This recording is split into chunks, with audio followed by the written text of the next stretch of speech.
नाजरीन, अब हम यहाँ पर बढ़ते हैं एक नए मुद्दे की तरफ जो तेलंगाना अवाम की आंखें खोलने जा रहा है। तेलंगाना प्रदेश कांग्रेस कमेटी के चीफ अनुमूला रेवंत रेड्डी पहले तेलुगु देशम पार्टी से वाबस्ता थे, ये बात सभी को पता है। लेकिन अक्सर को ये बात नहीं मालूम कि रेवंत रेड्डी कभी राष्ट्रीय स्वयंसेवक संघ का भी हिस्सा रह चुके हैं।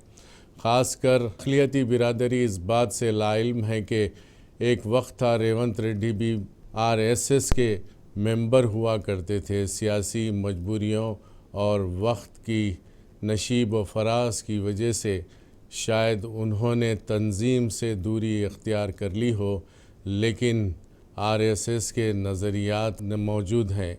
ये ऐसा सवाल है जिसका जवाब हुनूस पर्दे में छुपा हुआ है। हो सकता है कि गांधी भवन की बुनियादों पर भी आरएसएस का साया पड़ना शुरू हो गया है। బ్యాక్గ్రౌండ్ నుంచి ఎవరు వచ్చినా కూడా ఎప్పుడైనా కనిపిస్తే నమస్కారం పెడతాం, లేకపోతే సంఘంలో ఉన్న ఆ నేపథ్యం నుంచి వస్తే ఎవరైనా పెద్దోళ్ళు కనిపిస్తే కాళ్ళకి నమస్కారం పెట్టడం అనేది అది ముందు నుంచి మాకు అలవాటైంది. ఇవాళ కిషన్ రెడ్డి గారు ఉన్నారు, నాకు చాలా దగ్గర ఫ్యామిలీకి కావాల్సినోడు. లేకపోతే సంఘంలో ప్రచారకులు చాలామంది ఉన్నారు, శాంతి అని ఇట్లా కొంతమంది. సో మేమందరం కూడా కలిసి, రామాధవ్ గారు ఉన్నారు, రామాధవ్ గారు మేమంతా కలిసి పనిచేసినాం. సో రామాధవ్ గారు అక్కడికి వెళ్తే నేను ఇక్కడికి వచ్చినాను. प्रदेश कांग्रेस कमेटी के सदर रेवंत रेड्डी का ताल्लुक संघ परिवार से है। उन्होंने ही इस बात का इंकिशाफ किया है, जो शख्स आरएसएस का हरकियाती रुकन रह चुका हो, इससे क्या तवज्जो की जा सकती है। बल्कि उन्होंने टीडीपी पे भी कुछ साल गुजारे, इसके बाद कांग्रेस में शमूलियत अख्तियार की, लेकिन इनकी फितरत कोई तब्दीली नहीं आई। अक़लियती हलकों में इस बात को लेकर बेचैनी पाई जा रही है और मुख्तलिफ गोशों से इस बात की भी कड़ी मजम्मत की जा रही है। तो नाजरीन, फ़िलहाल अक़लियती क़ायदीन मोहम्मद शरीफुद्दीन, शेख फरीदुद्दीन, मोहम्मद अब्दुल बासित, मोहम्मद बुरहान एडवोकेट, ख्वाजा बदरुद्दीन, ख्वाजा आरिफुद्दीन, मोईद खान और मुखी चंदा दीगर के तासुरात।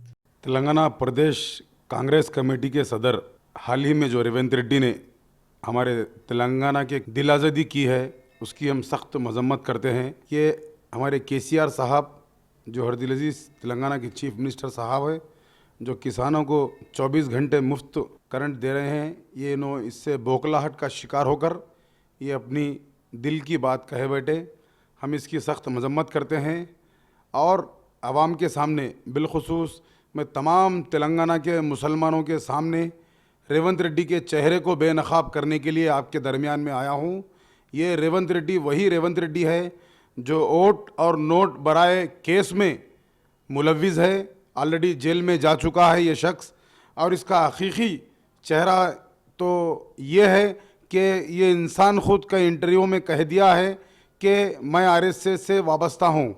तो अब ये बताइए तेलंगाना के मुसलमानों कि कांग्रेस का जो गांधी भवन है, ये गांधी भवन नहीं आरएसएस भवन का अड्डा बन चुका है। अब इलेक्शन का मोमेंट आ रहा है, अपोजिशन जो है ना कुछ बहाना कर कर जो है ना हुकूमत को बदनाम करना चाह रही है। इसमें ख़ासकर ये कांग्रेस के रेवंत रेड्डी ने जो लास्ट बयान में जो है ना किसानों के बारे में जो गैर गलत बोलकर जो है ना अपने कुछ भी पब्लिक को गुमराह करके कुछ ना कुछ करके अपने हुकूमत में आना चाह रहे हैं। ऐसा नहीं करना चाहिए। आज फिर एक बार रेवंत रेड्डी आवाम को गुमराह करने निकले हैं। ये पहले से इनके चेहरे पर देखने में नज़र आता है कि ये एक सही जहन के इंसान नहीं है। गैर गलत बोलकर जो है ना 24 घंटे करंट नहीं देना चाहिए बोलकर बताए। ऐसे इंसान से होशियार रहना चाहिए। ये जो है बहुत ही डेंजर किस्म के आदमी है, जो इससे पहले जो आरएसएस के एक बेल्ट में रह चुके हैं, एक मेंबर रह चुके हैं। आज बड़े ही अफसोस का मुकाम है कि हम देख रहे हैं निहायत ही बेशर्मी के साथ एक रियासती सदर होते हुए, एक रियासत के एक पार्टी के सदर होते हुए जनाब रेवंत रेड्डी साहब ने बिल्कुल किसानों के ख़िलाफ़ ऐसी बात की जो उनको शर्म आनी चाहिए। वो ये कहते हैं कि 3 घंटे करंट अगर देंगे तो बस है। ये बात गलत है। एक तरफ बीआरएस ये कह रही है कि अब की बार किसान सरकार, और दूसरी तरफ कांग्रेस और रेवंत रेड्डी किसानों को ख़त्म करने के लिए कोशिश कर रहे हैं। लेकिन ये लोग किसान दुश्मनी का मुजाहरा करते हुए पिछले 70 साल में कांग्रेस और बीजेपी ने मिलकर किसानों का इस्तेसाल किया, किसानों के ऊपर जुल्म ढाए। ये अभी पता चला है कि रेवंत रेड्डी साहब साबिक़ा में आरएसएस के जो है एक बीज है और उनकी चड्डी जो है वो ज़ाफ़रानी है, तो वो ज़ाफ़रानी चड्डी पहनकर गांधी भवन में डांस कर रहे हैं। तो उनको समझ में आना चाहिए कि उनका ये नंगा नाच तेलंगाना में चलने वाला नहीं है। वो तेलंगाना से अपना बोरिया बिस्तर बांध ले, कहीं और अपना मुकाम ढूंढ ले। मैंने एक 4 रोज़ पहले मैं महाराष्ट्र गया था। महाराष्ट्र में देखा वहाँ 10 लाख रुपए 15 लाख रुपए एकड़ ज़मीन है, लेकिन ये हमारे पास 1 करोड़ रुपए एकड़ हुई। किसकी वजह से हुई? केसीआर की बदौलत हुई। इनको शर्म आना चाहिए कि आज रैतू इतना करोड़पति हो गया है। ये किसकी बदौलत है? ये केसीआर की बदौलत है। आज हर एक महाराष्ट्र कर्नाटक, जो मैं नारायणखेड़ से रहता हूँ, मेरे नारायणखेड़ में 10 सब स्टेशन थे, आज 40 सब स्टेशन बनाया गया। और उसके साथ साथ मैं जब कभी कर्नाटक से बीदर से अगर नारायणखेड़ 30-35 किलोमीटर दूर है, बीदर ऊंचे मुकाम पे जब मैं इंटर होता हूँ तेलंगाना में, एक लाइटों की रोशनी एक कोई शहर जैसा नजर आता। ख़ास तौर से मैं मेरे तेलंगाना के मुसलमान भाई और बहनों से एक अपील करना चाह रहा हूँ।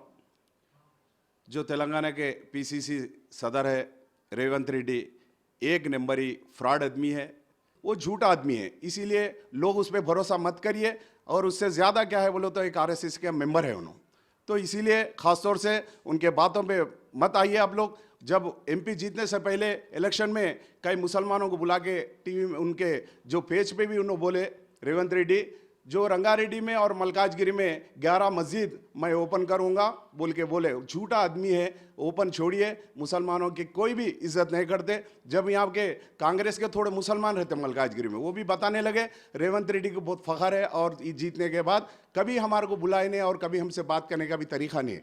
इसीलिए मुसलमानों से मैं अपील कर रहा हूँ, कांग्रेस के तरफ मत देखिए, क्योंकि गांधी भवन नहीं होता, वो गार्ड से भवन है वो।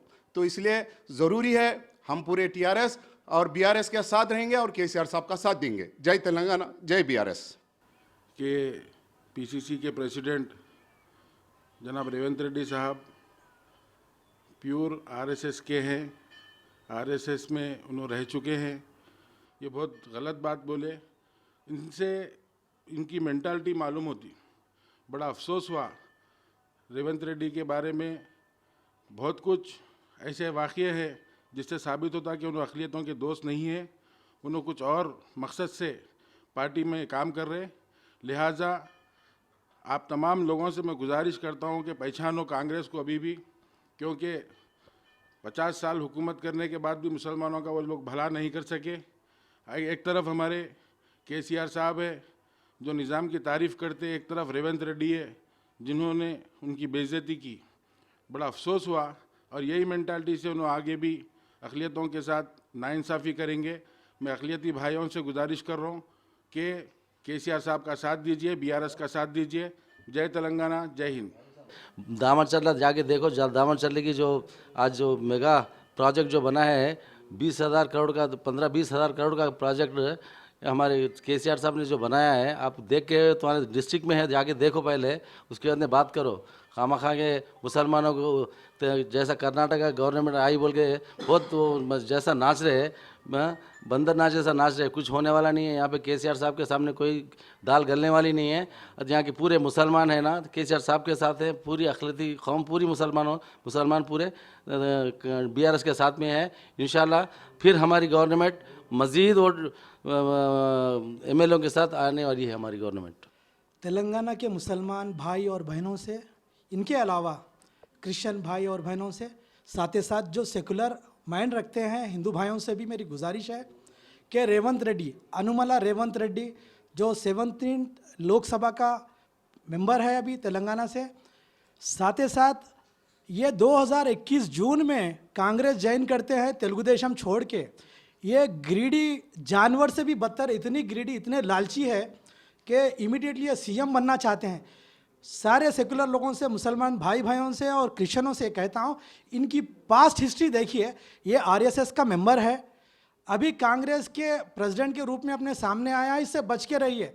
जितने भी लोग इसको साथ में फिर रहे हैं, सेकुलर लोग, मुसलमान भाई बहन और क्रिश्चियन लोग, बच के रहिए। ये तासुब भरा है, ये तेलंगाना में तासुब भरना चाहता है। होना है तो 2006 में और 2006 से पहले इसकी स्कूल की हिस्ट्री पढ़िए, देखिए विकिपीडिया में लिखा हुआ है।